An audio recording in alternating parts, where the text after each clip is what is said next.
박 대통령 각하의 뜻을 받들어 평양에 갔다 왔습니다.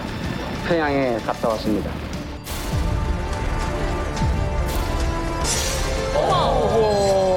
주한미군 빼 라고 이야기하는 거예요. 그래야 이게 통일이 될 수 있는 첫 번째 걸음을 걸을 수 있다. 이렇게 얘기를 한 거죠. 시기가 비슷한 게 아니라 날짜가 같은 날 발표됐어요. 예, 예. 같은 날. 10월 유신과 조선 사회주의 헌법인가요? 같은 날 공표됐습니다.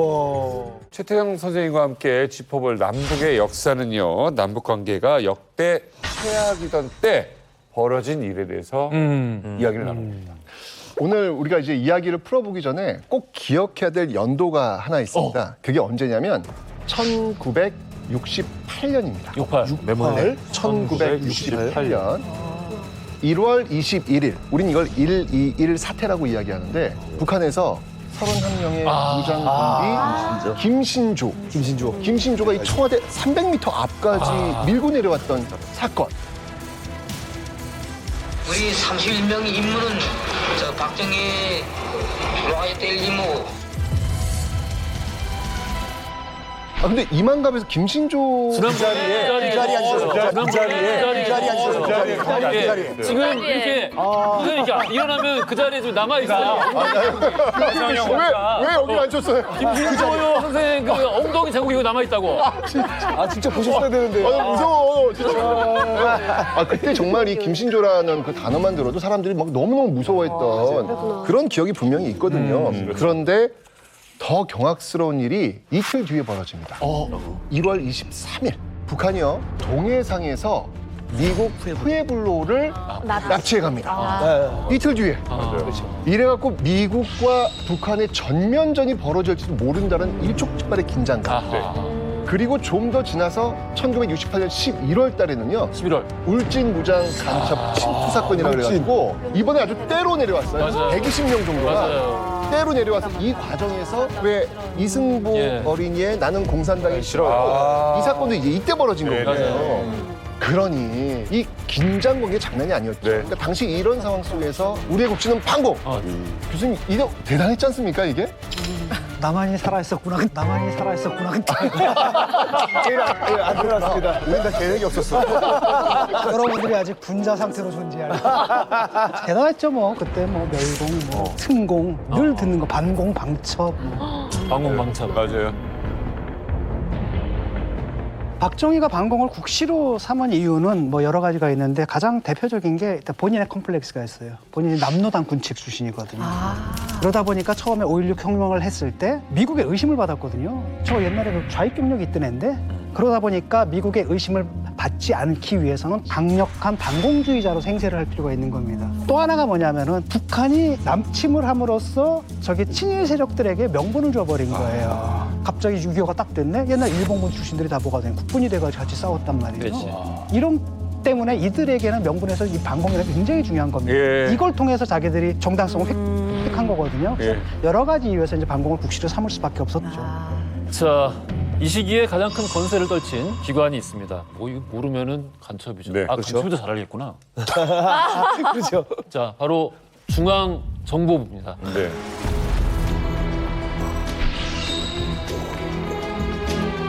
한국의 CIA를 표방하고 나왔는데 사실상 미국의 CIA보다 훨씬 강력한 권력을 가졌습니다. 왜냐하면 미국 같은 경우는 FBI랑 해외와 국내를 나눠가지고 이제 관장을 하는데 중앙정보부 같은 경우는 아예 그냥 중앙정보부 혼자서 다 하기 때문에 훨씬 더 큰 권력을 가졌고 초대 김종필 부장부터 해가지고 뭐 김영욱, 이유락, 김대규까지 박정희 정권과 함께 그 희노애락을 함께했던 그런 사람들의 이름이 같이 지나갑니다. 부장이라는 직책 중에 이렇게 높은 부장들이 있는 곳은 없어요. 바로 모든 권력을 다 가지고 있었던 중앙정보부. 엄청난 기관이었죠. 맞습니다. 오늘 우리가 다룰 주제가 바로 이 박정희 정부의 정말 나는 새도 떨어뜨린다라고 이야기했던 중정부장. 오늘의 어떤 주인공이 되겠습니다. 자, 지금 아까 제가 1968년 이렇게 남북 관계가 굉장히 안 좋은 모습으로 간다 그랬잖아요. 그렇게 쭉 가다가 1972년 당시 그 박정희 대통령이 중정부장을 부릅니다. 불러서는 엄청난 명령을 하나 내리는데요. 특수 지역에 출장을 다녀오라고 이야기합니다. 특수지요? 네. 그것도 이 명령도 구두가 아니라 친필로 어떤 임무, 어떤 내용 이걸 다 적어가지고 준단 말이에요. 예. 근데 이때 이 특수지로 가기 위해서 준비한 준비물이 있었습니다. 뭐예요? 그 준비물이 뭐였냐면 바로 먹고 죽을 수 있는 청산가리가 들어있는 도안. 청산가리가 들어있는 도안. 진짜요? 이거 청산걸. 그죠? 자, 과연 이 중수 부장이 출장을 간 곳은 어디였을까요?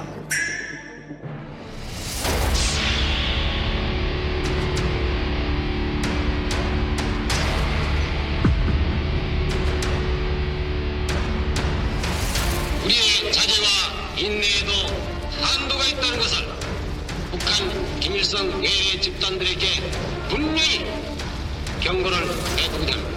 가도하자 김일성을 외치면서 불길처럼 뛰쳐나와 그건 많이 봤어요. 매년 하잖아요. 운동한 시민들의 노고는 전제를 뒤흔들고 정오와 비통은 김일성의 화형식까지 집행했습니다. 전쟁을 미연에 막고 평화 통일의 길을 우리가 모색해보자 하는 이 전 민족의 염원을 행동으로서 추진을 해보자 하는 그런 뜻에서 이후락 중앙정보부장을 비밀리에 파견을 했던 것입니다.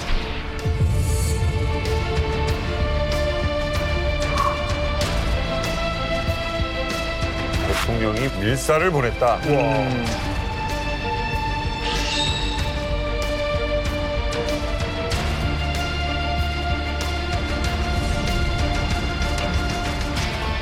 권력이 막 보이네요.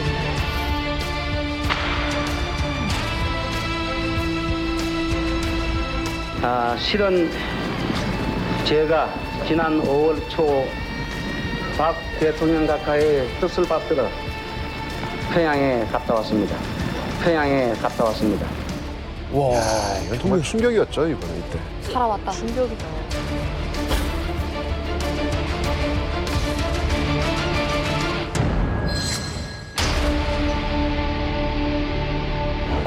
이건 정말 아니 이 쇼킹. 박정희 대통령이 이 보낸 특별 출장이 북한이었던 거잖아요. 맞습니다. 당시 우리나라 분위기로는 뭐 상상도 할 수 없는 일이죠. 이 중앙정보부가 안명인 없잖아요. 그렇지. 민주화 운동하는 사람 다 공산당으로 몰아가셨던 정말 반공의 핵심적인 조직이었거든요. 그렇죠. 그런 조직의 장이 북한에 간다. 그때 분위기가 어땠습니까? 68년에 박정희 목 따러 왔습니까? 그럼. 이러고. 그래서 우리도 김일성 목 따러 보내겠다 그래서 실미도 만들고. 혹시 목 따라간 거 아니에요? 이우락 부장이 여차하면 청산가리를 이렇게 뿌리려고. 근데 어쨌든 우리 당시 국민들로서는 황당한 거거든요. 갑자기 막 이 오른쪽에 있다가 나라가 그냥 방향을 확 틀어버린 거거든요. 그러니까 차도 방향 바꾸면 어떻게 됩니까? 그렇죠. 정신없잖아요. 북한은 또 북한대로 뭐 중종, 안기부, 국정원 이게 늘 사실 제거 대상이 되죠. 싸움의 대상이기도 하고. 그 실제로 아주 얼마 전에만 해도 북한에서 국정원 여인을 러시아에서 암살한 적도 있지 않습니까? 예. 북한에서 그때 당시에 중앙정보부 가르칠 때 남수선이 민주화혁명을 테러하고 남산 지하철에서 고문하고 사람 죽이고 북한의 테러, 여인 암살 뭐 이런 것들을 주도하는 게 중앙정보부고 이런 최고 수장이 평양에 간다. 이거 문제가 많은 거죠. 아니 이거 죽을 수도 있는 거예요. 아니 가서 이우락 중앙정보부장이 잡혀서 간첩된 게 있다고. 그렇지. 고문하고 이러면 아주 입장 곤란해지잖아요. 그렇죠. 게다가 이거 비밀리에 본 거니까 아무도 모르잖아요. 그러니까요. 박정희 대통령은 왜 보냈을까 이우락을? 일단은 모든 거의 시작은 이 사람 때문입니다. 바로 미국의 리처드 닉슨 대통령. 그래서 닉슨 대통령이 69년도에 이제 괌에서 괌 독트린이라는 걸 발표합니다. 뭐냐면 앞으로 동아시아에서는 핵전쟁이 발생하지 않는 한 미국은 재래식 전쟁에 개입을 하지 않는다. 각자 도생하세요. 이건데 충분히 이해는 돼요. 왜냐하면 미국 같은 경우에는 태평양 전쟁 45년도에 끝났죠. 그때부터 계속 아시아에서 전쟁이었어요. 한국전, 뭐 베트남전 그래가지고 지친 거예요. 그래가지고 더 이상 개입을 하지 않겠다라고 선언을 하면서 7사단이라는 그 미군 부대가 있었는데 7사단을 닉슨 대통령이 실질적으로 철군을 시켜버립니다. 이 7사단이 얼마나 큰 의미가 있냐면은 인천 상륙 작전할 때 미국 그 제1공수여단과 함께 같이 인천 상륙을 했던 부대예요. 그리고 서울 수복의 맨 앞장서서 들어갔던 부대가 7사단이고 남북이 대치했던 그 상황에 서해 방어를 했던 게 7사단인데 이거를 상징적인 무대를 빼버린 거예요, 미국에서요. 그때 이제 닉슨 대통령이 박 대통령한테 압력을 가해요. 북한이랑 좀 손잡고 평화적으로 좀 잘 지내라. 전체 그 동아시아 분위기가 이런데 너희들끼리 치고받고 이러면 안 되지 않냐. 박정희 대통령이 가만히 생각을 해봐요. 미국이 자꾸 이렇게 평화 하니까 그럼 평화로 내가 이런 그 국면 전환을 해보자 라고 마음을 이때 먹었죠. 그러니까 이제까지 미국하고 우리는 원팀이었단 말이에요. 베트남 파병도 우리 어마어마하게 했습니다. 9년 동안 무려 30만 명이 아니 우리나라 전 병력이 60만인데 30만이 파병됐다는 얘기는 거의 반이 간 거예요. 이렇게 원팀이 되어가지고 6.25 전쟁 이후부터 한미 동맹이 지금 굳건히 된 상황 속에서 박정희 정부로서는 또 다른 돌파구가 필요했던 거죠. 그 돌파구로서 지금 중정부장을 평양에 보낸 거죠. 자, 분단 이후 처음으로 북한과 대화를 하기로 마음먹은 대통령. 그 속내가 무엇이었는지는 차차 이 시간에 밝혀질 것 같고요. 자, 첫 번째 스텝입니다. 방금 영상으로 봤던 저 남자 이후락을 중앙정부 부장으로 앉히게 됩니다. 맞습니다. 1970년 12월 이후락 주일대사를 박정희 대통령이 급하게 서울로 부릅니다. 박정희 대통령이 이후락을 앞에 앉히고 이런 말을 합니다. 국제 정세가 급변하고 있다. 임자가 혹시 북한과 대화가 가능할 수 있는지 한번 연구해봐라. 하고 싶은 대로. 라고 하면서 그 자리에 앉아 있었던 중정부장을 해임하고 네가 중정부장 해. 라고 임명을 해버려요. 그게 1970년 12월이었습니다. 아니 도대체 이 박정희 대통령은 이후락을 얼마나 신뢰했길래 아니 우리나라 어떻게 보면 최고의 요직이잖아요. 아니 중정 부장 자리에 덜컥 앉힌 거예요? 그러니까 이 이후락은요 정말 카멜레온 같은 그런 남자라고 보시면 돼요. 그러니까. 이 전형적인 이인자 그리고 기회주의자 이런 어떤 평가를 받는데 이 이후락이 어떤 사람이냐면요. 박정희가 5.16 군사정변을 일으켰을 때 박정희가 예전 남로당 공산당 쪽 관련이 있다. 이 사실을 미국 측에 밀고 있던 사람이에요. 그러니까 박정희 반대쪽에 있었던 사람. 박정희를 완전히 위기에 몰아넣으려고 노력했던 사람이 바로 이 이후락입니다. 아, 그럼 5.16 때도 같은 편은 아니었던 거예요? 아, 그랬다가 이것 때문에 체포됐다가 워낙 영어를 잘하고 굉장히 머리가 뛰어난 사람이기 때문에 풀려나가지고 5.16 군사정변에 합류를 하게 돼요. 그러니까 그때부터 사실 완전히 그러니까. 뭐 육사 출신이나 이것도 아니고. 그러니까 민간인으로서. 그리고 나서 박정희 역시 마찬가지로 이후락 머리가 좋은데? 라고 하면서 책사로 등용해가지고 나중엔 대통령 비서실장까지. 그래가지고 이 이후락에 대한 별명이 하나 붙어요. 뭔데요? 뭐가 뭐냐면 너무 머리가 빨리빨리 돌아가니까 그 삼국지에 나오는 그 제갈공명하고 조조 이 두 사람의 이름을 붙여가지고 제갈조조라는 별명이 붙을 정도로 제갈조조 딱 좋은 사람이에요. 그러니까 내가 이 사람의 이런 딱 머리 좋고 막 영어 잘하고 막 이런 거 들으면 썸씽만 생각했어. 저는 기대주의자가 아닙니다. 이만갑 파이팅. 근데 제가 44살 살아오면서 참 많은 사람들 겪어봤거든요. 제가 본 사람 중에 가장 기회주의자예요. 이거 어디 비할 수가 없어. 오늘부터 개과천선하겠습니다. 아니, 나도 지금 완벽한 기회주의자야. 파이팅! 아니 썬킴 교수님 어제 유튜브에서 자 썬킴의 이만갑 함께하고 계십니다 이러던데. 진짜? 이거 언제요? 왜 모함을 해요? 이러면 안 돼. 썬킴의 이만갑이래. 이런 사람 본 적이 없어. 그 자리야. 견딜 수 없어. 이 자리야. 아니, 이 자리 어디 어디? 잠깐만. 지금 이 자리를 노리고 있었네. 권력을. 썬킴의 이만갑이래. 신주 교수님, 이후락 부장이 굉장히 똑똑한 사람인가 봐요. 이 사람이 이제 껍비단이라 그러잖아요. 껍비단. 그때. 대장. 그러니까 원래 일본군 출신이거든요.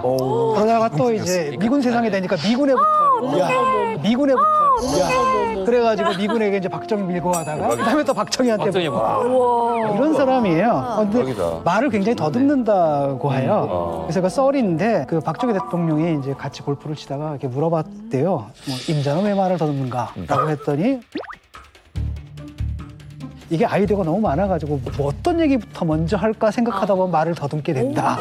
아이디어 너무 많아가지고 애들이 근데 박 대통령이 보고 임자를 보니까 그런 것도 많네. 라고 소망되었다고 합니다. 진짜 참 기회주의자고 이유락을 질투했던 사람들이 제갈조조란 별명에 제갈공명은 고사하고 조조에 미치지 못한다라는 말을 했는데 제일 싫어하는 사람들조차도 조조에 미치지 못한다라고 이렇게 견준 거잖아요. 그렇지. 그런 거 보면 똑똑한 사람이긴 한 것 같아요. 똑똑하더라고요. 근데 박정희 대통령 주변에 인물이 많아요. 그렇죠. 육사 출신 차고 넘치고 나한테 목숨을 건 사람들인데 왜 챙겼냐는 거죠. 그러니까 이유락이 제주꾼은 제주꾼인 거예요. 대단하다. 이유락이 박정희 대통령을 어떻게 모셨는지를 보면 박정희 대통령이 왜 이유락을 예뻐했고 챙겼는지를 알 수 있어요.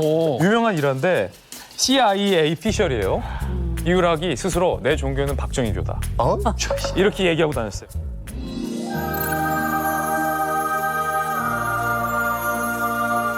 저기 비서실장 때. 네네. 예, 그리고 예, 이유락이 비서실장에 있다가 부정부패 건으로 문책당하고 좌천된 적이 있었거든요. 예. 이유락이 그때 남겼던 말.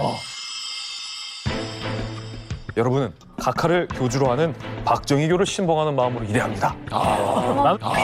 나는 명대사를 남기고 주일대사로 떠나요. 그렇구만. 두 번째 일화. 어찌어찌해서 중정부장으로 화려하게 복귀를 했잖아요. 근데 기존의 중정부장 자리가 방향이 이렇게 돼 있었대.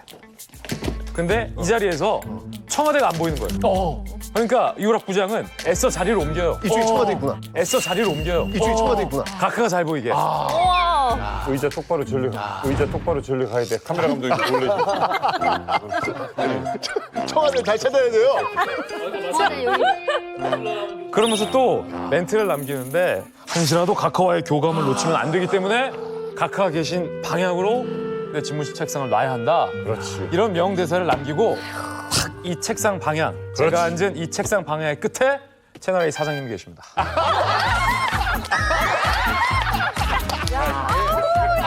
채널 A의 이유락. 그리고 제가 44살, 48살 살면서 썬팅 교수 두 번째로 기회주의자 김진 아니겠습니까? 견딜 수가 없어. 이런 사람 본 적이 없어. 형 잘못 앉았어. 형 방향 MBC 방향이에요. SBS 이쪽은. 정말 이제 주일 대사로 이제 이유락이 있을 때 어떤 행동을 해요. 또 뭐야? 그걸 딱 봤을 때 참 김진 기자스럽다. 행동을 하나 합니다. 서로 까시는 거예요?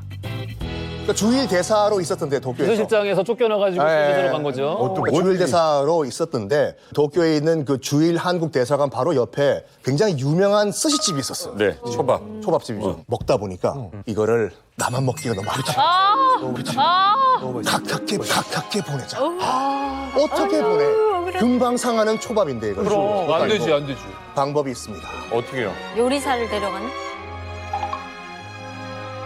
오늘 들어온 국적기에 외교 행랑에 실어가지고 오늘 오후에 보내면 돼요. 외교 행랑의 초밥을. 그래서 살짝 간이 냉동을 해가지고 이걸 박스에 넣어가지고 청와대 전역상에 올려놔라. 청와대 전역상에 올려놔라. 아니 근데 이거를 진짜 보내? 외교 행랑에 외교 보내? 행랑에 보내요. 보냈는데 당시에 이제 이거를 외교 행랑을 통해 가지고 날랐던 외교관의 증언에 따르면 내가 정말 어렵게 외교관이 됐는데 내가 초밥 지금 배달이나 해야 되냐? 이런 사소한 일화가 정말 쓸데없는 짓을 했어. 그래도 뭉긋해. 기분 좋죠.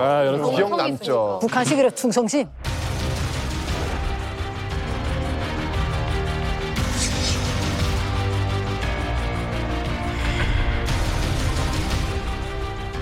북한은 그 뭐 2인자, 3인자 되려면 항일혁명 투쟁 같이 한 사람들이어야 되거든요. 빨치산 운동을 같이 한 사람.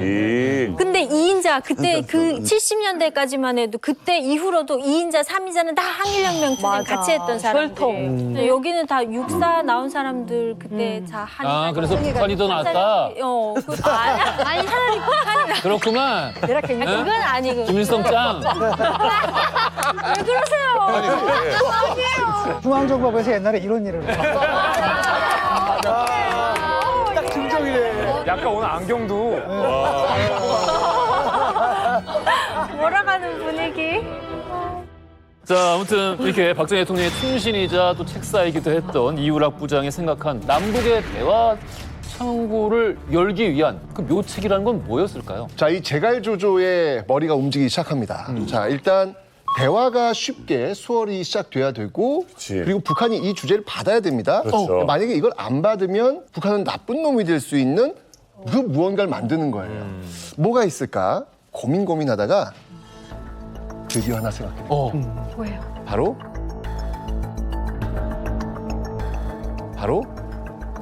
이상가족. 이렇게 시작되는 거. 이상가족 상봉. 그러니까 우리가 80년대 왜 KBS에서 예. 했던 이상가족 상봉 그 생방송 있었잖아요. 이런 맞아 있어요. 그게 처음이 아니에요. 맞아요.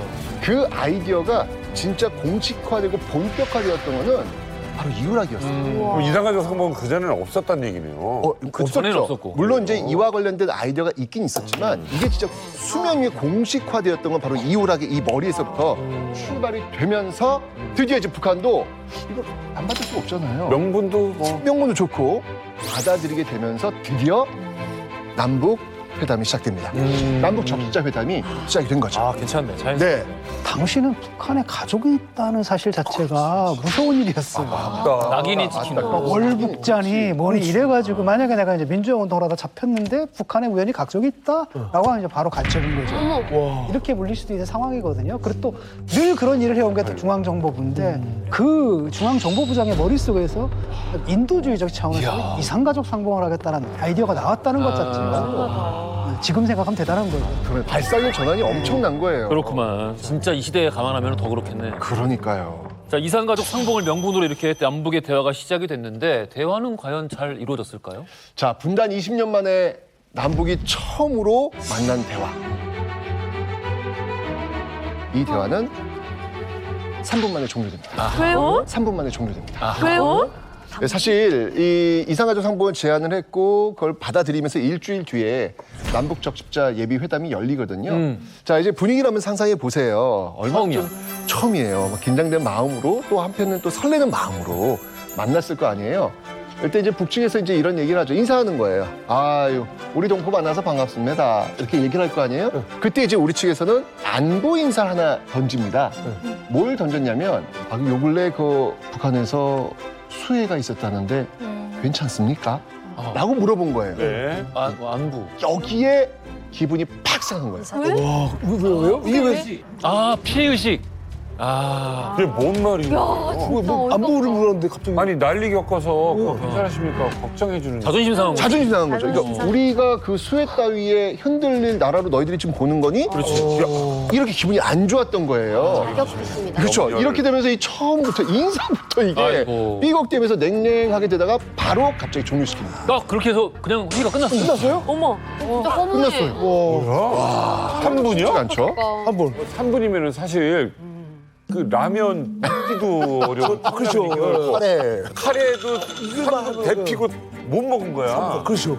지금으로 보면 참 이 헛웃음만 나오는 왜, 얘기인데 왜? 남쪽에서 뭐라고 처음 얘기했냐면 그때가 71년도잖아요. 우리 남쪽은 내년 72년도까지 언청이들을 다 치료할 수가 있습니다. 이 말을. 그래서 북쪽에서 뭐라고 했는지 알아요? 우리는 내년까지 안진뱅이들을 다 일으킬 수 있다. 일으킬 수 있다. 실제 하는 얘기가 나와요. 진짜로요? 신경전했구나, 이 싸움을 한 거예요. 또 마지막으로 어떻게 끝났냐면은 이상가족 상봉을 하기 위해서는 가족을 찾아야 되는데 그러면 어떻게 서로 찾게 만드냐 했더니 북에서 그럼 북쪽에 있는 이산가족을 다 남쪽에 보낸 다음에 각자 가족을 찾게 하면 되지 않느냐. 그러기 위해서는 남쪽에서 반공법을 폐지해야 되는데 그럴 의향이 있느냐. 처음부터 기싸움이었어요. 그러니까 이게 우리가 흔히 얘기하는 국가보안법. 전신이죠. 그거 철폐하라고 얘기하러 온 거예요? 그렇죠. 그거 없애라고 빨리. 뭔 얘기하는 거예요? 지금 좋게 어렵게 만났는데. 70년대는 사실 북한이 한국보다 GDP가 200불 정도가 우월할 때예요. 그리고 이때 북한은 한국의 헐벗고 굶주린다는 것을 아주 강조할 때예요. 실제로 미제와 남조선 계례도당을 쓸어버리고 조국을 통일해서 저들 해방하자는 슬로건이 확실하게 북한에 자리 잡을 때예요. 그리고 이때 70년대 북한은 김일성이 내 60살 전에 통일한다. 통일하마. 라고 할 때, 자, 열 때 걸림돌이 뭐냐? 국가범법이다. 그래서 지금 나왔을 때 국가범법 철폐하라. 뭐 이러고 지금 맞물려 돌아가는 거죠. 남북 분단 이후에 이런 역사적인 만남을 가졌는데 정말 카레 하나 덮이기도 어려운 3분 만에 대화가 끝났다? 이게 말이 됩니까? 하지만 여기서 반전이 있었습니다. 이 역사적인 자리에 이 반전의 비밀을 알고 계신 분 우리 이만갑에서 만나봤습니다. 어떤 이야기가 오갔을까요?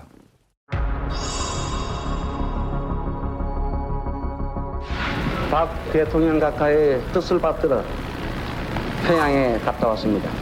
평양에 갔다 왔습니다.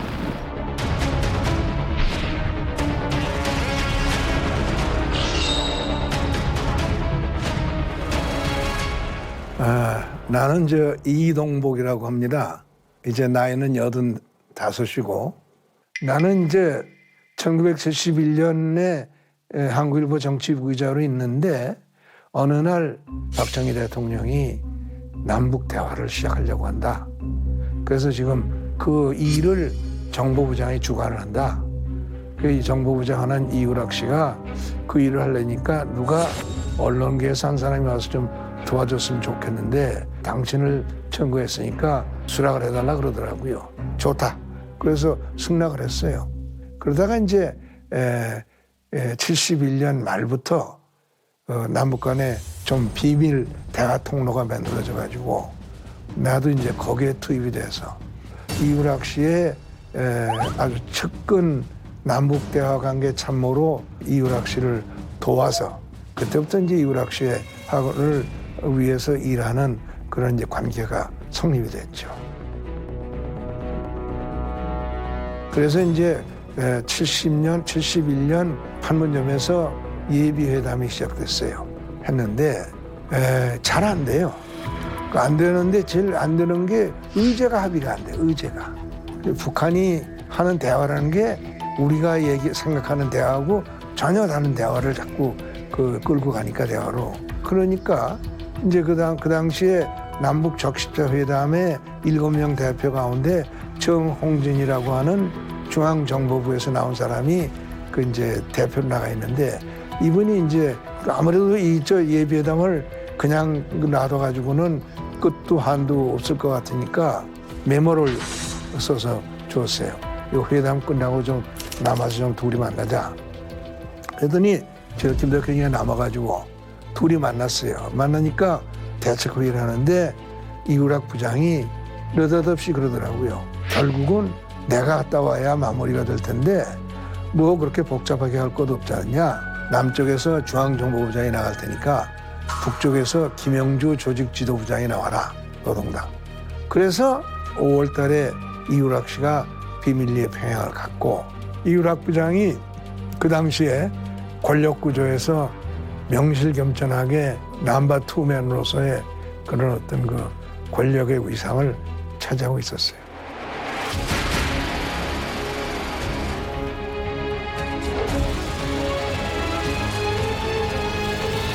자, 원래 이런 얘기 있죠. 뭐 대업을 이루는 거는 공식적인 자리가 아니라 굉장히 그 사적이고 비공식적인 자리에서 이루어진다. 결국 중정부장 이우락의 평양 행이 이렇게 성사가 된 거네요. 아니 남측이야 사실 이우락이 갈 거를 일단 미리 점 찍었잖아요. 근데 북한에서도 어떻게 보면 그의 방북이 반가웠을까요? 이 중정부장인데. 당시 북한의 이제 그 파트너, 북한 측 파트너는 김용주였어요. 김용주는 김일성의 동생. 북한의 2인자, 명실공히 2인자, 백두혈통. 지금 김여정이하고 비슷하죠. 김여정이하고 비슷하죠. 방금 전라도 사투리 쓰셨는데요? 방금 전라도 사투리 쓰셨는데요? 백두혈통. 지금 김여정이하고 비슷하죠. 대표님 좀 정치가 뭐예요? 요건 정확히 요거는 북한 군 표준말입니다. 얼굴 빨개지시네. 그러죠 뭐 북한군이 다 이런 말 했어 아니 근데 김용 어떻게 된겨? 김용주가 지금 2인자인데 이 2인자의 파트너 붙는 건 비슷한 그러네요. 벽을 맞추고. 의전상 딱 맞는. 그렇죠. 맞다고 봐야 되겠죠. 나 근데 걱정은 그거지. 이렇게 북한에 발 들이면 잘못하면 볼모로 잡혀가지고 이상한 상황 만드는 거 북한 선수예요. 그래놓고 한 2달 묶어놨다 보내버리면 어떡하냐고. 중요한 건 뭐냐면 이후락 부장이 북한에 넘어갔을 때 내가 살아있어 라는 육성을 들려줘야 될 거 아니에요. 근데 그 당시엔 통신 기능이 전혀 없단 말이죠. 그래서 이후락 부장 사무실하고 지금 이야기했던 그 김영주 조직 지도부장 사무실, 그 두 사무실을 잇는 핫라인. 핫라인 맞습니다. 첫 번째 핫라인 아닌가요? 맞습니다. 맞습니다. 예. 그 당시에 전화 연결이 될 수 있게 북한과 우리 측에 해놨다? 아, 그럼요. 그러니까 서로 상대를 국가로 인정도 안 하던 시절인데. 제가 제 기억이 맞다면 전통문 만들어지기도 먼저 전에 핫라인이 만들어졌다는 얘기인데 대단한 상상력인데요. 그러니까요. 자, 이제 상상을 한번 해보자고요. 이제 왜냐면 우리는 이제 극단적인 일이 벌어질 수 있다는 것도 우린 감안해야 될 거 아니에요. 만약에 잡혀가지고 고문을 당했다. 와. 자, 엄청난 고문을 당하면요, 사람이 정신 속에 있는 모습하고 말하고 다르게 나올 수 있거든요. 이러다가 중앙정보부장이에요. 그렇지, 중요한 정보를. 우리나라 중요한 기밀이라는 기밀 다 알고 있는 사람이에요. 이게 누설된다면 우리한테는 어마어마한 손해잖아요. 굉장히 이거 위험수가 많은 거예요. 그럼. 그래서 결국 이 박정희 대통령이 직접 부릅니다. 나가기 전에. 그러니까 박정희 대통령도 굉장히 그 당시 굉장히 긴장했던 것 같아요. 이게 어디로 튈지 모르는 상황이니까. 그래서 이제 불러가지고 이제 임무 보고를 다 들어요. 어떻게 준비했으며 그리고 나서 박정희 대통령이 넌지시 한마디 탁 묻죠. 전에 떠날 준비는 됐나? 청산가리 준비했습니다, 각하. 라고 이야기를 합니다. 어머, 어떡해. 이후락 부장이 이제 죽음을 각오한 건 맞긴 맞는 것 같아요. 박정희 대통령을 만나기 전에 이제 중앙정보부장이잖아요. 국장급 이상들 다 모아요. 자기 중정부장실로 모은 다음에 그때 처음으로 얘기한 거예요. 나 지금 평양 간다. 그리고 만약에 내가 돌아오지 않는 경우에는 최고 영도자를 모시고 조국 근대화를 반드시 달성하라. 를 국장들이 유언으로 받아들인 거예요. 제가 보기엔 이것도 아까 그 비서실 떠날 때 예, 여러분은 박정희 교회 신자로 생각해야 된다. 이 말처럼 들어갈 수 있게 예, 전해질 수 있게 하던 말 같습니다. 그러니까 왜 백화점에서 나 간혹 가다가 이렇게 이쁜 뭐 여성용 뭐 이런 용품 같은 거 보면 괜히 혼잣말로 하거든. 어휴, 우리 와이프 잘 어울리겠네. 누군가 들어서 와이프 귀에 들어갔으면 하는 마음이 한 3쿠션 정도로 들어가길 바라는 거지. 다시 표현으로 간신들이 가요 맞습니다. 간신들이 가요 맞습니다. 간신. 야, 나 정말. 근데 몇 명입니까? 무려. 간신 만나고. 제가 막 속상합니다. 세 있어세요. 아니, 지금 형님. 아니, 성평하고 우리는 이 정도는 아니야. 명함도 못 내밀어. 우리 이 정도는 아니야. 아, 그래, 여기 풍신도 옆에, 간신도 옆에. 근데 사실 나름 이후락 당시 평양을 갈 때의 심정은 나름 착잡했을 것 같아요. 정말 죽을지도 모른다라는 진지한 위기감 속에서 갔을 것 같아요. 왜냐면 이제 이런 경우가 없었으니까.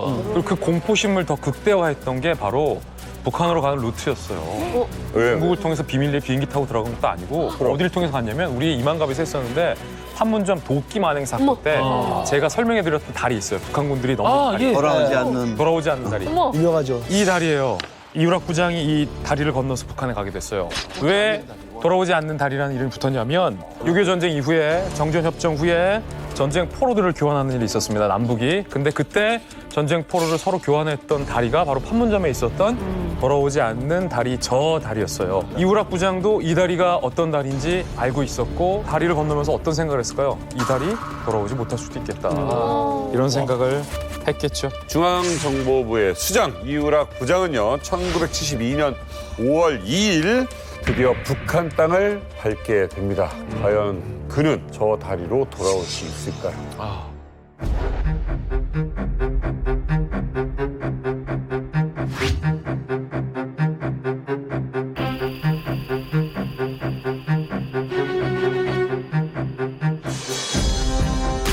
부장 선생을 만나서 이렇게 날아가냐고 보니 감회가 새롭습니다. 이후락은 김영주를 상대로 회담도 하고 만찬에서 함께 어울리며 김영주의 의중을 떠보았습니다.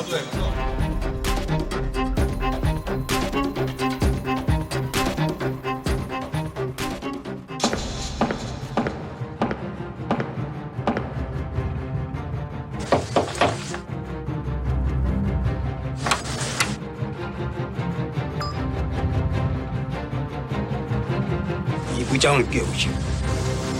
아니 이 야심한데 어디 가려는 거야? 하여방 깨우시오.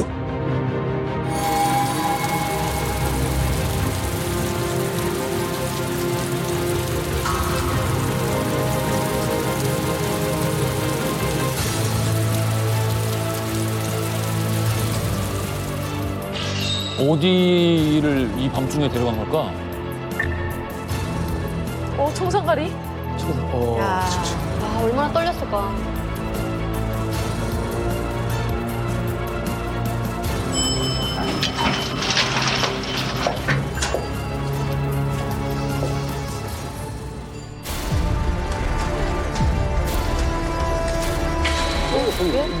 누구야?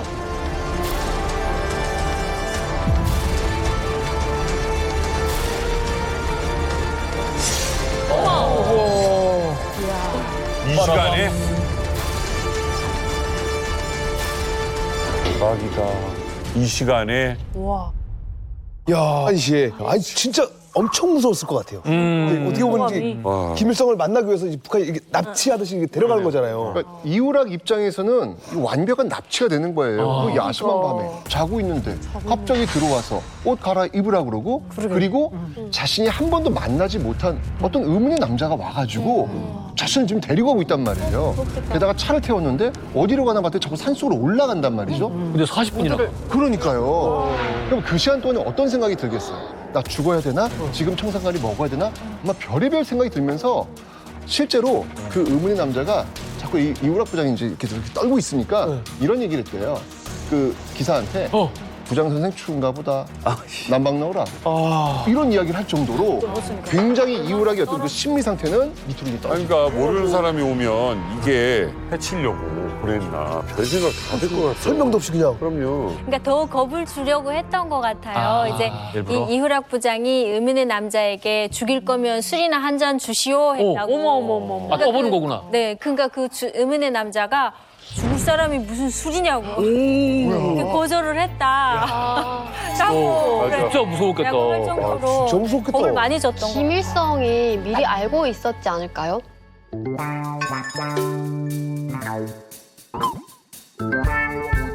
미리 알고 있었지 않을까요? 뭘요? 이분이 이제 박정희 대통령이 보내서 온 사람이 이제 올 거라는 거를 미리 알고 저기 김일성 알고 갔지. 김일성이 초청을 알고 하는 건데. 초대. 초청을 알고 하는 초대. 건데. 이미 와 있었어. 초대했다고. 초청해서. 알았어, 지금 머릿속에 아이디어가 너무 많지. 너무 많아요. 그래서 아니 지금 시청자 여러분들께서도 아라시처럼 지금 그런 사람들은 맞아요. 좋아. 대변 한 거예요. 나중에 이제 회고록 등을 보면 그치, 회고록에 나온. 그때 당시를 심경을 자세하게 쓰고 있어요. 이우락 부장은 평양 외곽의 방송국 같은 데를 끌고 가서 김일성 주석 만세. 북한 조선인민공화국 만세를 시키고 빵 죽이려고 한다라는 의심을 강하게 했던 것 같아요. 그래서 이우락 부장의 회고에 따르면 만약에 나에게 김일성 만세를 시키면 나는 청산가리. 대한민국 만세를 외치겠다.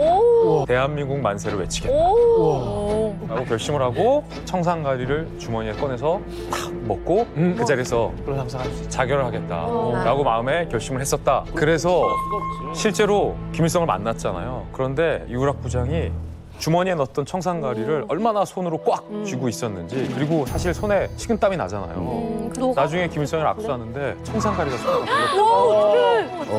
옷에 닦고 이제 악수를 했겠는데 그 정도로 그때는 내가 죽을지도 모르겠다. 그러면 내가 그래도 대한민국 중정부장인데 김일성 만세를 부를 수 없다라고 실제 청산가리를 쥐고 있었던 거예요. 저 지금 이 소리 들으면 우리 탈북민들이 탈북할 때 그 심정이란 말이에요. 몽땅 앞에는 손에다, 저 같은 거는 진짜 손에다 안전면도는 나를 정에다 감아주고 이렇게 찍으셔 잡혔었단 말입니다. 그때 진짜 손에 땀이 나서 이 안전면도날이 다 손에 젖었어.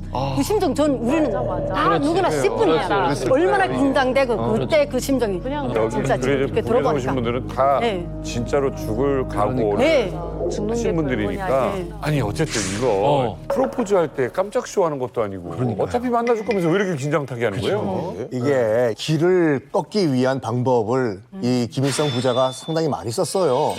특히 이제 그 이우락 부장이죠. 그러니까 만나기 전날에 간부들과 김일성이 직접 회의를 했다고 합니다. 길을 꺾긴 꺾어야 되는데 특히 누굽니까? 이우락 부장이 공산당 때려잡는 중앙정보부장이지 않습니까? 그래가지고 길을 꺾기 위해서 새벽 1시에 자는 사람을 깨워가지고 비도 내린다고 하니까 행선지를 얘기하지 말고 일단 데려와라. 이게 김일성의 직접 명령이었다고 합니다. 전형적인 거죠. 북한 김일성의 기본적인 전략인 것 같아요. 정말 어떻게 될지 모를 사람들한테 갑자기 나타난다. 그럼 뿅 가버리는 거 아닙니까? 그렇구만. 확 가버리는 거. 연극적인 거지. 맞아요. 그러니까 계속 가혹한 상황을 연출을 계속 하다가 갑자기 관대한 모습을 보이면서 이 앞선 가혹한 상황은 나의 뜻이 아니었음을 은연중에 내비칠 때 이게 뭐 보통 우리 소위 얘기하는 조련이 될 수도 있고 조련 내지는 가스라이팅이 될 수도 있는 거거든요. 근데 이런 연극적인 효과를 일인 독재자들이 많이 쓴 것 같아요. 그러니까요. 자, 북한에 의해서 납치가 되듯 한밤중에 김일성과 만났던 이우락 부장. 이 두 사람은 이 만남 이후에 어떤 대화를 나눴을까요? 네, 그래서 오늘 이만갑 역사상 최고의 휴민트를 어렵게 인터뷰를 했습니다. 진짜? 네. 여러분 진짜 놀라지 마세요. 바로 이우락 부장 측근이 아닌 이우락 부장 본인. 이우락 부장 본인. 돌아가셨는데? 직접 만났습니다. 네. 자, 영혼 인터뷰 같은 건가요? 안녕. 부인의 명분. 이제 만나러 간대요. 만나봤어요.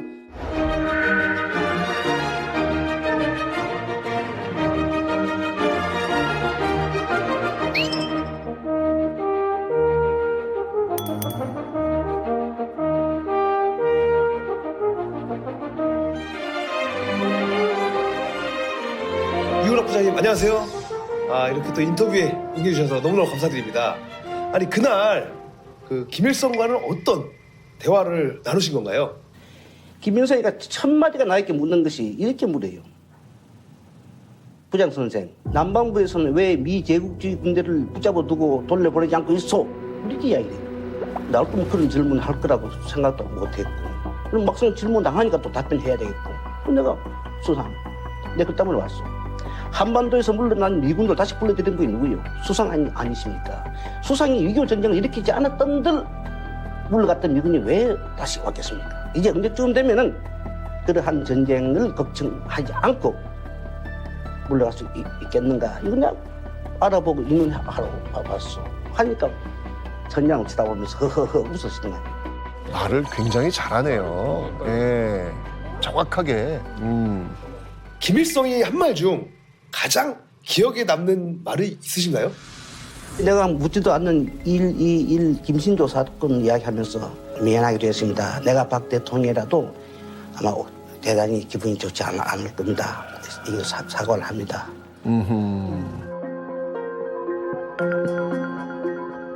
그것은 내가 지시한 것도 아니고 그놈들이 스스로 저지른 것 일인 때문에 다 책임지어서 파면시켰습니다. 이런 식 이야기를 하더만요.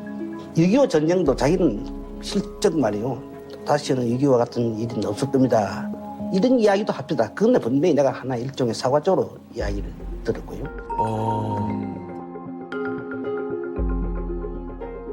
이 직접 대화를 나눠본 김일성은 어떤 사람인 것 같아요? 그때 내가 김일성을 만나고 느낀 것은 진짜 사람이니까 다 오해가 있었던 모양이에요. 이거 가스라이팅 당한 거 아닌가요?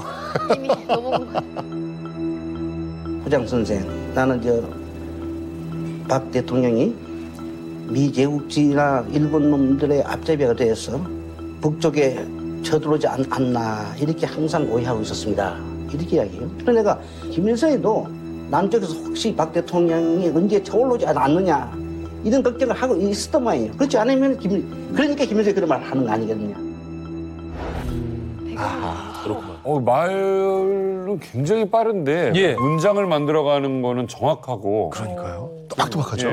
자, 근데 뭐 오해였다. 뭐 이런 마음을 가지고 있었다. 좀 우호적인 얘기를 하고 있어요? 그렇죠. 심지어 북한을 다녀온 다음에 주한 미국 대사가 이우락을 만났어요. 그래서 김일성이 어땠냐라고 물어봤거든요. 당연히 부정적인 대답이 나올 거라고 생각을 했는데 갑자기 최고의 1인 통치, 멋진 사람이다. 이렇게 대답을 했다고 합니다. 반했네. 이거 반공법 위반 아닌가요? 그러니까 이유락 부장은 김일성을 굉장히 높게 평가했고 김일성은 이유락 부장을 마음에 들어했나요? 굉장히 높게 치켜세웠습니다. 치켜세웠어. 브로맨스인데? 김일성은 이우락을 만나자마자 부장 선생은 민족의 영웅이야. 공산당을 잡은 사람이 찾아왔으니까 내내 믿지. 다른 사람이 왔다면 나는 못 믿었을 거야. 처음에는 말이야 하다가 다시 들어보니까 납득이 가게 돼요. 공산당을 때려잡던 사람이 와서 진짜 대화하고 평화를 논의하자고 하니까 내가 진정성이 가지.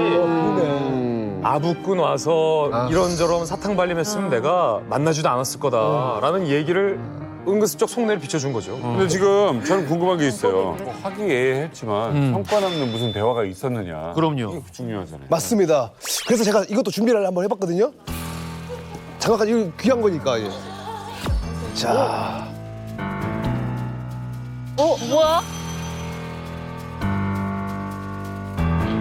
바로 7.4 남북 공동성명서입니다. 바로 그 유명한. 그렇죠. 예. 야, 이거 학교 다닐 때 한 번씩 이게 배워봤을 텐데. 근데 이게 뭐냐? 예? 한글이 없어. 아니, 우리 민족끼리 이렇게 중요한 문서를 만드는데 한글이 조사밖에 안 들어있어. 조사밖에. 없어요. 나머지 다 중국말이야. 그렇죠. 그래서 이거를 좀 제가 읽어보려고 했는데 도저히 읽을 수가 없어서 은희 씨한테 좀 부탁 좀 드리겠습니다. 간략해서 얘기하면 최근 평양과 서울에서 남북 관계를 개선하며 갈라진 조국을 통일하는 문제를 협의하기 위한 회담이 있었다. 이 회담들에서 쌍방은 조국의 평화적 통일을 하루빨리 가져와야 한다는 공통된 염원을 안고 허심탄회하게 의견을 교환하였으며 또 서로의 리해를 증진시키는 데 큰 성과를 거두었다. 그로 서로 상부의 명을 뜻을 받들어 이후락 김영주라고. 마지막이 좀 이상한데? 서로 상부의 뜻을 받들어. 근데 뭐 보통 민주주의 인민공화국 아무라 아무개 뭐 이렇게 하고 대한민국 뭐 아무개 이렇게 해서 서명을 할 텐데. 상부의 뜻을 받들어. 그러니까 당시만 하더라도 남북이 서로 국가로 인정을 하지 않던 때였어요. 그렇죠. 공식 문서에는 대한민국 조선민주인민공화국이라고 쓸 수가 없었어요. 왜냐하면 그런 순간 각자 서로 독립국이라는 걸 인정을 해버리는 순간이기 때문에 이게 약간 나중에 문제가 돼요. 그러니까 서로 상부의 뜻을 받들어 이후락 김영주인데 상부가 어디까지가 상부고 그렇지. 책임 소재가 어디까지가 책임 소재고. 뭐 넘버 투들이니까 상부는 뻔한 거지만. 하지만 이제 너무 수사적이다 이거지. 그러니까. 명시를 해야 되는데. 대한민국에서는 이제 가장 큰 시험이 대입 수능입니다. 대입 수능 한국사, 한국사는 필수거든요. 무조건 봐야 돼요. 모든 학생들이 20문항 중에서 1번부터 20번 중에서 20번 문항은 반드시 통일 문제가 들어가도록 되어 있어요. 이 통일 문제는 박정희 정부의 7.4 남북 공동성명, 두 번째가 노태우 정부의 남북 기본 합의서, 세 번째가 김대중 정부의 6.15 남북 공동선언. 매년 돌아가면서 반드시 나와요. 그만큼 이 대한민국에서 이 7.4 남북 공동성명은요, 우리 학생들이라면 반드시 알아야 될 통일 원칙. 제가 궁금한 게 하나 있는데 북한에서는 이 7.4 남북 공동성명의 중요성을 어떻게 파악을 해요? 조국 통일의 대강. 대강? 대강 한다고? 아니요, 조국 통일의 대강령. 대강령. 네. 저는 그렇게 배웠어요. 저는 근데 북한에서 7.4 공동성명 별 때 그 3대원 지켜서 지금도 머리에 빼뜨리장 지금도 기억하고 있어요. 진짜 어려워? 저 지금도 기억하고 있어요. 뭔데요? 어떻게요? 하나도 기억이 안 나. 제일 첫째가 외세 간섭 없이 외세 우존하지 않고 우리 민족끼리 통일하자. 자주적으로 통일하자. 두 번째 평화 통일. 평화적으로 통일하자. 그게 두 번째. 그다음에 세 번째는 민족 대단결. 민족 대단결하자. 이게 대단하시다. 저 지금도 그게 기억납니다. 지금 말씀하셨잖아요. 자주 평화, 민족 대단결. 정확히 말씀하셨는데 이 원칙은요. 지금까지도 계속 이어집니다. 7.4 남북 공동성명은 남한의 어느 정부가 들어서든지 통일을 이야기할 때 항상 출발이 되고 있는 거예요. 굉장히 중요한 겁니다. 그러니까 통일 정부의 첫 출발을 우리가 이야기하는 소위 보수 정부에서 출마시킨 거예요. 굉장히 중요한 의미를 갖고 있는 거죠. 어쨌든 분단 이후에 통일에 대한 어떤 희망, 뭐 약간 어슴프레 보이는 거 이게 시작된 거예요. 그럼 저는 이 당시 충격이었을 것 같아. 네. 충격이었어요. 네. 생각해보세요. 시민들이 보시기에 공산당 때려잡던 이우락이 가서 평화통일을 논의하고 왔다. 그러면 바로 평화통일 되는 분위기였고 그때 오전에 이 뉴스를 보고서 이우락 중정부장이 직접 읽었잖아요. 이 뉴스를 접하고 직장인들이 와 통일된다 라고 실제 외쳐서 직장마다 업무가 마비되는 사태가 있었다라는 기록도 있어요. 유명한 예화가 하나 전해지는데 이우락 중정부장의 긴급 발표를 보고 나서 서울 중심 술집 거리에서 평소보다 배가 넘는 술이 팔렸다. 2배가 팔렸다. 2배가 넘는 술이 팔렸다. 라는 기사도 있습니다. 그것뿐만 아니라 1972년 7월 4일, 7월 5일, 7월 6일 이게 신문들을 검색해보면 무슨 재밌는 일이냐면 너무 통일에 대한 그 열망이 그 뜨겁던 나머지 시민들이. 이우락 부장이 그 연설했던 그 순간 애가 태어났다. 이름을 통일로 지어버린 거야. 제주도에 살고 있는 장부자란 여인이 아들을 통일이라는 이름을 지었다. 그리고 또 어떤 또 에피소드가 있냐면 이거 월드컵 베이비 같은 거구나. 그러네. 그러니까 너무 기쁘니까. 1987년 이후에는 애들 이름이 다 민주였어. 맞아. 그러네. 민주화. 그러니까 월드컵 베이비 이거는 이우락 베이비. 그리고 아까 그 이제 술 경북 상주에서는 이모 씨가 너무 술 먹고 이제 기분이 좋은 나머지 술자리에서 김일성 장군 만세, 김일성 장군 만세를 불렀다가 경찰에 일단 현행법 위반으로 끌려갔다가 징역 2년, 다행히 집행유예 2년 아이고야. 풀려났다라는 에피소드도 있습니다. 그때 이제 북한을 부르는 호칭 자체가 또 변합니다. 제 기억에는 원래 북한이라 그랬거든요. 그래서 어느 순간부터 또 북괴라고 불렀는데 다시 북한으로 다시 돌아왔어요. 그리고 통일을 지금 논의하는 중이니까 김일성에 대한 비방을 좀 삼가라 이런 얘기도 나왔고 그 다음에 또 최초로 한국 방송에서 평양 시내의 모습을 보여줍니다. 이게 안 보여줬어요. 심지어는 여행사들에서 성급하게도 평양 관광, 금강산 관광 상품을 막 내놓고 그렇구만. 이 당시에? 네, 이 당시에. 아니 한국은 어떻게 보면 이런 분위기였잖아요. 뭐 그때는 북한은 분위기가 좀 진짜 궁금하네. 저 기억에는 그때 북한에 저녁에 7시면 소년단 방송 시간이 있단 말입니다. 근데 그 방송 시간에 남쪽을 비하하는 방송이 있습니다. 남쪽에서 온 편지라는 방송이 있단 말이에요. 그 방송이 재담인데 남조선에 대한 시기적절하게 그대로 뭐 새마을운동이면 새마을운동할 때 그거 비방해서 방송이 매일 일요일 저녁 10시만 나왔답니다. 그래 우리 학교 때 저 소년 다닐 때 그 소년단 방송 시간에 그거 너무 재밌어서 보던 기억인데 그게 어느 때 다 중지됐단 말이에요. 하지 말라. 비방이니까. 네, 그렇게 하고 또 풍자국이라고 있었습니다. 남조선 군인들은 때때다 다 중대장님 이렇게 말한다는 게라고. 여기 북한군이 그렇게 말하는데. 그다음에 남조선에 대한 일체 풍자국을 다 없애고 하지 말라.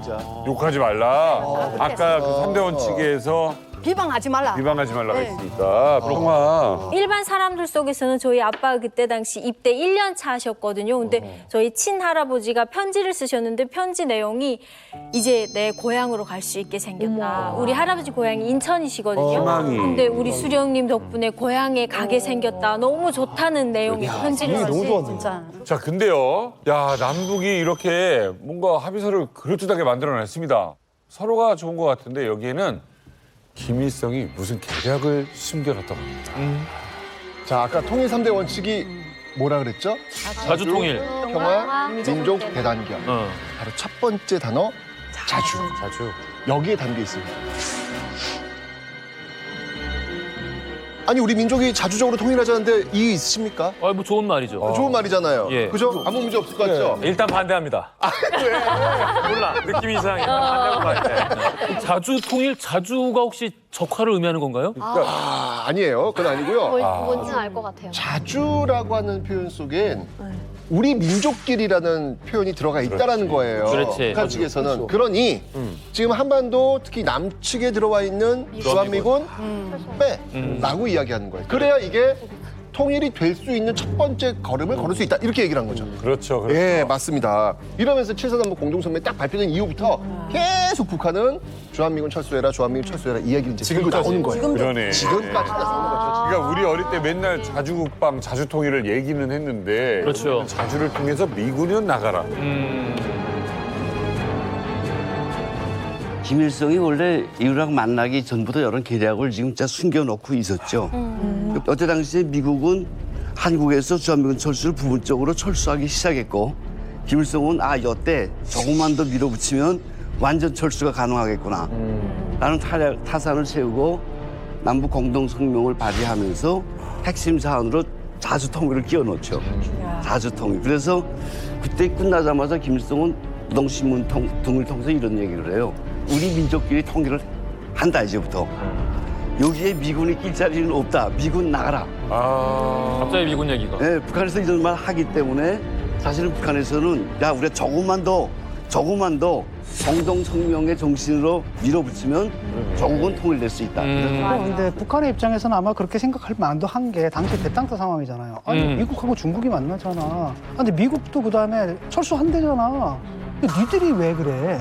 같은 민족인데 말이 안 되는 거 아니야?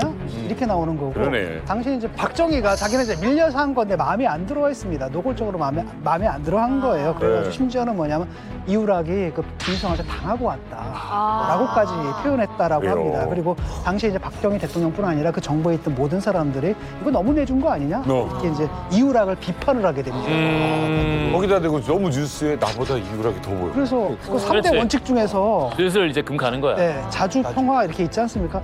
자주가 일본인 건 좀 심하다. 순서라도 바꾸자. 평화를 일본으로 하자. 그것도 북한에서 안 된다. 그러니까 이때 이 자주 레토릭이 북한이 어디에 계속 뒤집어 씌우냐면 이때는 북한이 핵이 없었어요.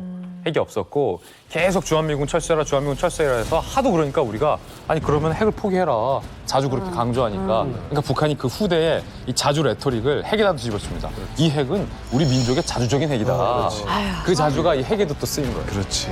맞아요. 사실 뭐 아까도 얘기 나왔지만 68년도에 김신조 내려오고 무장공비에 침투하고 뭐 결과적으로 주민등록증 생기고 주민등록 번호 생기고 예비군제도 생기고 박정희 대통령 뭐 북한이라면 치를 떨 사람인데 애초부터 이후락 부장 갈 때부터 일단 회의적인 시선이 저변에 깔려 있지 않았을까 싶은데요. 정확하게 허지웅 작가님 보셨어요. 박정희 대통령은 안 믿었어요. 애초에. 그리고 이후락을 북한에 보내는 것도 몰려서 보낸 거지. 이후락 중정부장이 받아온 합의문을 천하의 박정희 대통령이 그거 믿겠습니까? 불과 몇 해 전에 목 다뤄 왔던 사람들인데 전혀 믿지 않았고요. 일례가 있어요. 이후락 부장이 평양을 갔다 오고 나서 북한 사람들이 답방을 왔잖아요. 서울에 왔는데 김일성 선물을 딸려 보내야 되잖아요. 그때 청와대 참모들이 우리나라에 아주 최신 전자제품을 돌려보내자. 그러면 북한 김일성에게 줄 선물은 최고잖아요. 예컨대 뭐 TV 아니면 뭐 냉장고 뭐 이런 거. 지금 시대로 따지면은 뭐 에어드레서 이런 거 보내자는 거예요. 근데 박정희 대통령이 그때 그럴 거 없다고 그냥 흔한 조선자기 하나 딸려서 보내라고 라고 해요. 그러면서 유명한 말을 합니다.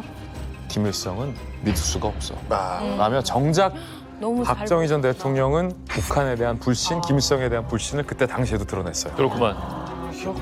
박정희 대통령께서 정말 잘 보신 것 같은 게 아까 저희 아빠가 입대 1년 차일 때 할아버지께서 편지가 오셨다고 했잖아요. 근데 아빠는 되게 이상하셨대요. 왜냐하면 편지는 정말 평화적인 편지가 왔는데 군에서는 계속 번개라고 해서 그 비상사태가 소집될 때 번개였대요. 아빠네 부대가. 근데 계속 번개 비상사태가 계속 소집되고 있는데 밖에서는 통일될 수 있을 것 같다고 고향 갈 수 있다라고 하니까 이게 맞지 않아서 이상했는데 박정희 대통령님께서 잘 보신 것 같아요. 내부적으로는 그런 비상사태를 계속 돌리고 있었던 것 같아요. 어쨌든 김일성을 안 믿었던 박정희 대통령이 왜 이런 합의서를 만들고 이런 성명을 인정하는 척 했느냐.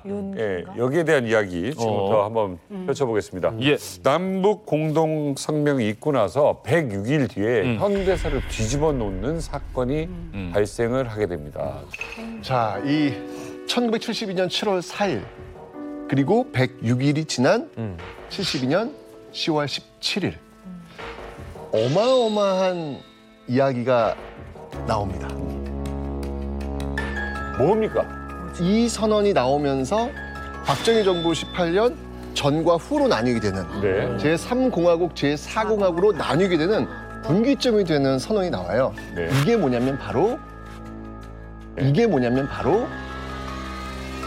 10월 유신이라는 겁니다.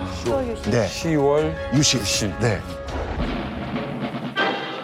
특별선언.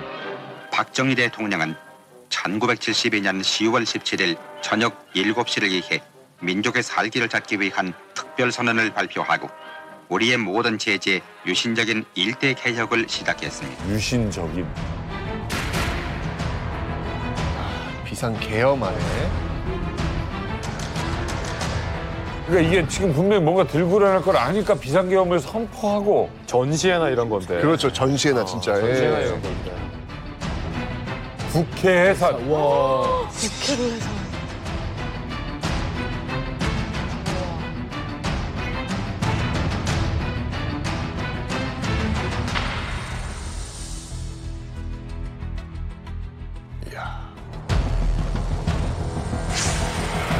유신헌법 발표.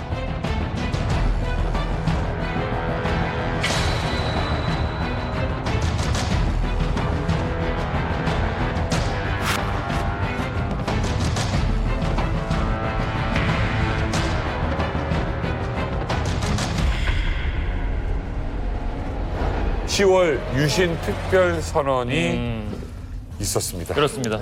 그 복고를 다룬 그런 드라마들에서 이때 배경 많이 종종 등장을 하죠. 우리가 이제 민주주의 체제라고 부를 수 있는 모든 국가의 근간이 다 뒤흔들어 망가지고 그냥 민주주의 국가라고는 부를 수 없는 어떤 희한한 형태의 나라로 바뀐 그런 것입니다. 미얀마 이런 데 보는 것 같아요. 일단 그 유신 체제 내용을 좀 한번 제가 정리 좀 해드릴게요.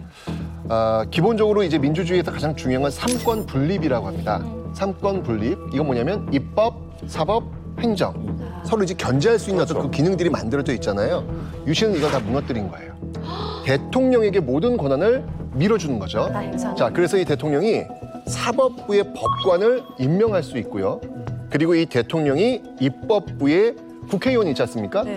이 국회의원의 3분의 1을 실질적으로 임명할 수 있는 권한마저 주어져요. 그러니까 입법, 사법, 행정을 그냥 다 틀어주고 있는 어찌 보면 조선의 왕보다도 더 많은 권한을 지금 부여하고 있는 것이죠. 조선의 왕은 굉장히 제약이 많았죠. 아니되옵니다. 예. 아이고, 너무 피곤하죠. 예. 죽여 주시옵소서 전하. 못 살아. 유신헌법 제정할 때 이제 박정희가 긴급 계엄령을 내렸는데 계엄령이라는 게 보통 이제 전쟁이 나거나 내후 외환이 있을 때 이럴 때 내리는 건데 갑자기 그냥 때려버리는 거예요. 갑자기요. 국가에서 우리 인신을 구속할 때 영장이 있어야 되잖아요. 영장 없이 체포하고 뭐 등등등등. 심지어는 그 국회의원들이 또 끌려가가지고 고문까지 당하고 이런 일들이 이제 벌어지면. 그러니까 이때가 사실 한국 민주주의 죽음이죠, 사실은. 이때부터 막 그러면 막 장발 단속하고 치마 길이 단속하고. 남잔지 여잔지 구별할 수 없을 만큼 머리를 길게 늘어뜨린 청년들. 그 지저분한 모양이 과연 멋있게 보인다고 생각한다면 큰 잘못입니다. 머리를 깎아주고 응하지 않을 때는 즉결재판에 넘기고 있습니다. 북한하고 비슷하네요, 결국 북한하고. 근데 아니 국회의원 3분의 1 이게 무슨 얘기예요? 그러니까? 아니 그러니까 입법 기능을 완전히 그 행정부 대통령이 그냥 틀어주고 있는 거나 마찬가지예요. 맞아요. 예, 3분의 1은 이미 자신의 어떤 여당을 만들어 버린 거잖아요. 나머지만 성공하는 거죠. 지명을 해요. 대통령이 딱딱딱딱딱딱 지명을 하면은 통일주체 국민회의라는 또 단체가 있거든요. 거기다가 맡기면 거기서 찬반 투표를 하는데 얘들이 뭐냐면은 한 사람 한 사람 찬반이 아니라 통째로 딱 가지고 찬성 반대. 어머. 100% 찬성이지. 북한이네. 딱 북한이란데요, 글쎄. 그러니까 선거가 아닌 거야. 박정희 찬반 투표를 하는데 박정희가 그때 그냥 99.9%. 와. 그러니까 0.1%를 왜냐? 박정희 한자를 잘못 써서. 그렇지. 아니 그러면 그때 투표. 투표 옛날에 사진에서 본 것 같은데 동네에서 이렇게 하는 게 아니라 어디 막 모여가지고 하고 뭐 그랬던 거 장충체육관. 그렇지.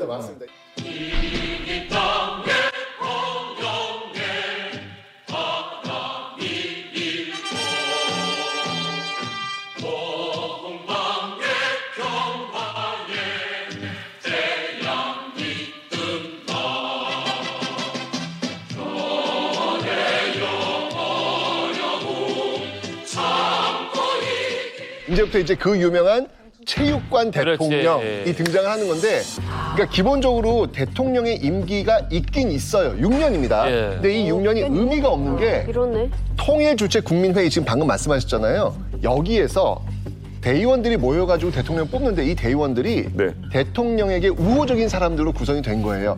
결국 이 말은 뭐냐면 대통령 임기 6년은 의미가 없고요. 종신, 죽을 때까지 대통령을 체육관에서 뽑는 체제를 만들어 놓은 거죠. 종신 체제를 구축해낸 것이 바로 유신 헌법이라고 볼 수 있겠습니다. 그렇습니다. 근데 이 유신헌법 이게 정말 초헌법적인 놀라운 헌법이잖아요. 이거를 만들 때 내세운 명분이라는 것이 다른 것도 아니고 7.4 남북 공동성명입니다. 네. 어떻게 된 거죠, 이게? 자, 생각해 보세요. 자, 아까 지금 말씀하신 대로 71년 대선에서 야당의 김대중 후보가 붙었는데 압도적인 차이로 지금 승리하지 못한 상황이에요. 이런 상황 속에서 그냥 바로 유신을 때린다. 용납되겠습니까? 이건 용납이 안 되죠. 너무 뜬금없잖아요. 너무 노골없고 노골적이고. 너무 노골적이잖아요. 갑자기 유신, 대통령의 모든 권한을 몰아주겠다. 이게 말이 되겠냐고, 용납이 되겠냐고요. 그렇지. 안 된단 말이에요. 그렇다면 명분이 있어야지. 뭔가 명분이 필요하다. 이게 지금 계획적으로 둘 다가 7.4 남북 공동성명과 이 유신이 연결해서 했다. 개연성은 분명히 있다는 이야기죠. 분명히 여기서 7.4 남북 공동성명을 통해 가지고 정말 국민들이 뻥하게 만드는 거예요. 뭐? 반공국가 우리가 통일한다고? 무슨 소리야? 그러니까 멘붕 상태 만들어 놓은 다음에 그럼 우리 지금 정신 차려야 돼. 1인 지도 체제에서 똘똘 뭉치자. 라고 하는 10월 유신이 먹힐 수 있는 분위기를 7.4 남북 공동성명이 제공을 해준 거죠. 실제로 이거를 지지하는 사람들도 꽤 있었겠네요. 이거 국민투표로 해가지고요. 통과된 겁니다, 이거. 이거는 국민투표를 통해서 거쳐진 건데 그러니까. 최악의 입법이었죠. 그렇죠. 슈퍼 헌법 위에 있는 유신헌법이었으니까. 놀라운 거지. 지금 와서 드는 포인트는 하나예요. 닭이 먼저냐, 달걀이 먼저냐의 문제인데 7.4 공동성명이 먼저냐, 유신헌법이 먼저냐. 아니 무슨 소리야. 7.4 공동성명이 먼저잖아. 실컷 얘기했잖아. 아마 시청자분들 이렇게 생각하실 것 같은데 지금 드는 생각은 과연 아니지. 7.4 공동성명이 먼저였을까? 아니면 동시였을까? 아니면 그림을 그려놓고 유신에 대한 계획이 먼저였을까? 여기서 굉장히 소름 돋는 포인트가 이 질문과 관련해서 나옵니다. 유신 헌법 누구의 머리에서 나온 걸까? 바로 7.4 남북 공동 성명을 이끈 주역 이우락 정보부장의 머리에서 나왔다는 사실. 다 잡아놨단 소리네 이미 전에 다. 자, 이미 전에. 닭이 먼저였을까요? 달걀이 먼저였을까요?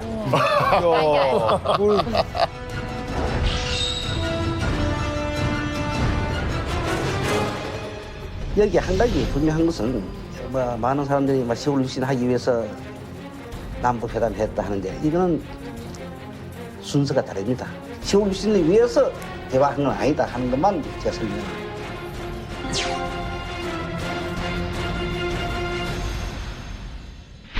박 대통령이 이제 72년에 임기가 끝나거든요.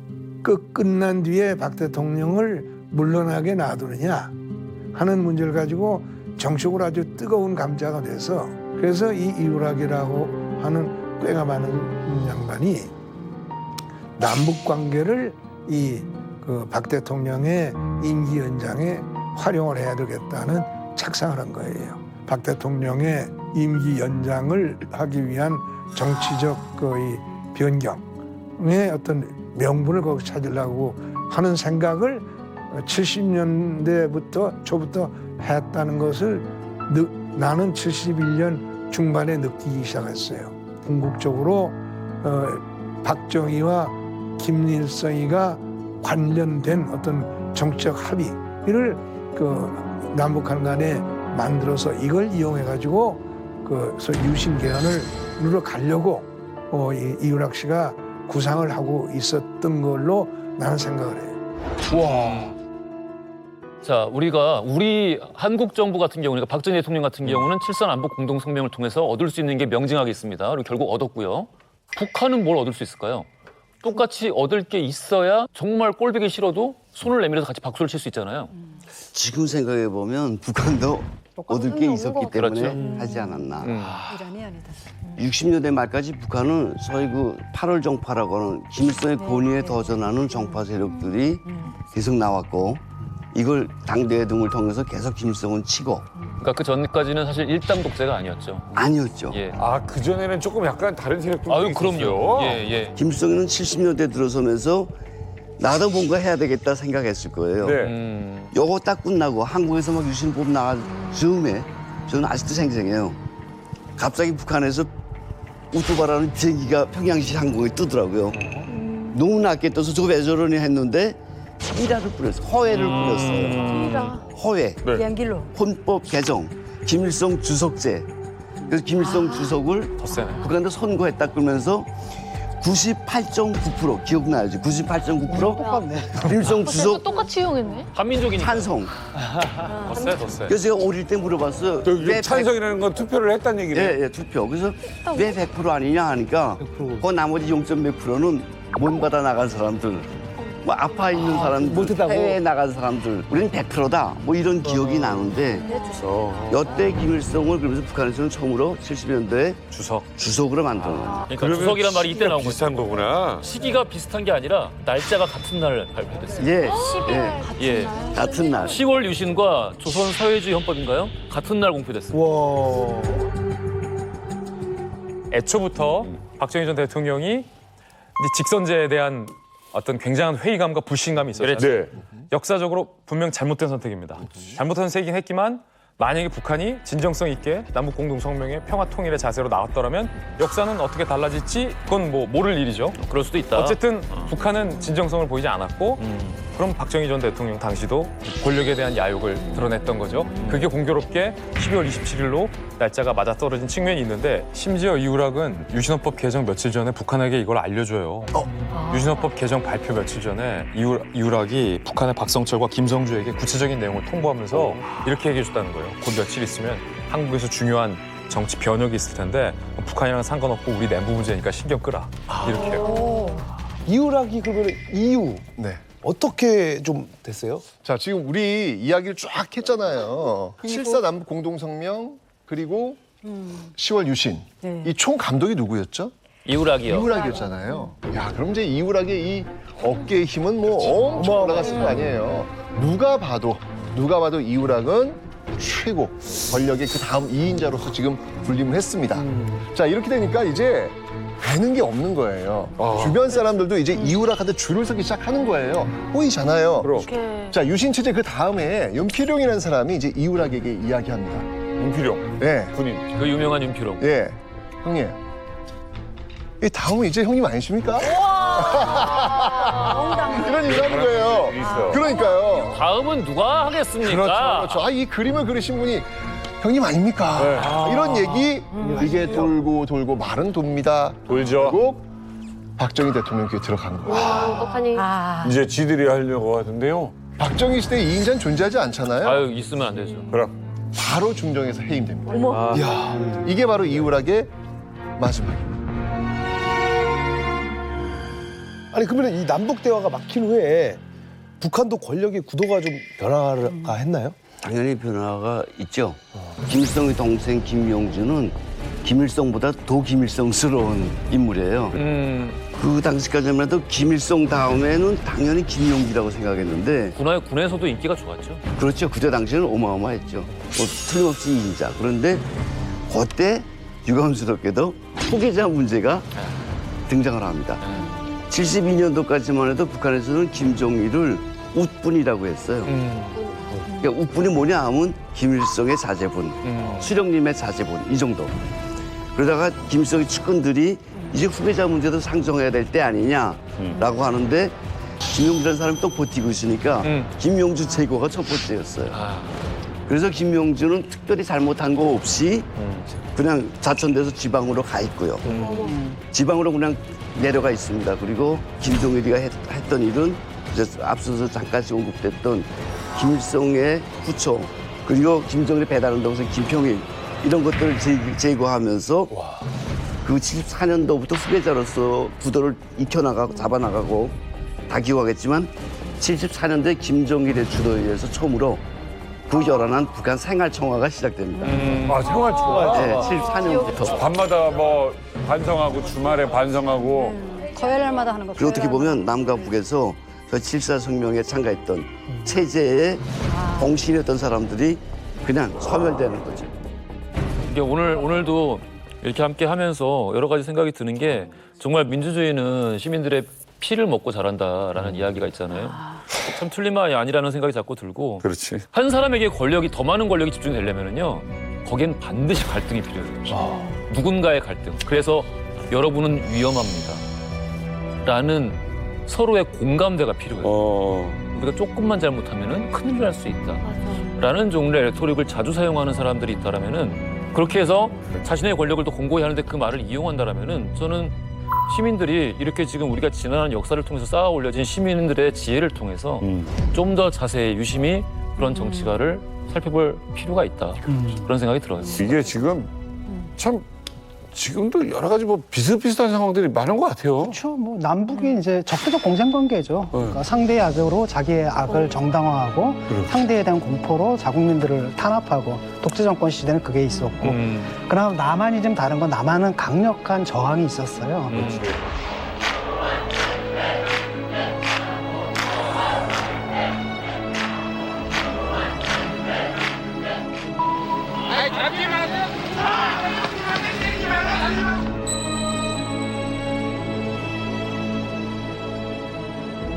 체육관 청구가 이제 박정희, 그다음에 두 번째가 최규화, 그다음에 이제 전두환이 마지막이고, 그래서 우리가 87년 체제가 뭐냐면 대통령을 우리 손으로 뽑을 수 있게 된 거예요. 결과적으로는 참 아쉬워요. 그럼에도 불구하고 지금도 대한민국에서 어떤 기자든 남북관계를 쓸 때는 이 공동성명을 얘기를 하고 맞아요. 예. 강의하실 때도 이게 나올 거 아닙니까? 아, 그럼요. 뭐 일단 뭐 제가 얘기했지만 수능 20번 문제가 이치에서 남북 공동성명이기 때문에 20번 문제. 네, 이거 반드시입니다. 반드시. 이건 꼭 가르쳐야 되는 그런 부분들인데, 어찌 보면 사실 그 순수성이 지금 없는 듯한 모습으로 비춰지기도 하잖아요. 단지 정권을 강화시키기 위해서 통일을 이용한 듯한 어떤 그런 모습? 서로 그렇다 할지라도 이게 지금 남북 간 최초로 합의를 한 원칙이에요. 통일 원칙이에요. 그 이후에 역대 정부는 계속 통일에 대해서 이야기할지라도 항상 출발은 7.4 남북 공동성명의 출발하고 있거든요. 그래서 역사의 아이러니라고 하는 것 같아요. 맞습니다. 이번에 왜 문재인, 김정은 만남에서도 역시 마찬가지로 우리가 7.4 남북 공동성명 원칙을 지키기 위해서라는 단세 출발을 해요. 그렇기 때문에 사실 이 7.4 남북 공동성명이 박정희 정부에 출발했고, 그 이후에 노태우 정부의 남북 기본합의서가 나오는 이 모습을 보면, 아, 통일은 좌우의 문제가 아니라 이건 우리 민족의 문제구나. 이 통일이란 문제를 정치적 계산에 의해서 이야기하는 것은 옳지 않구나. 라는 걸 다시 한번 느끼게 되는 그런 시간이었습니다.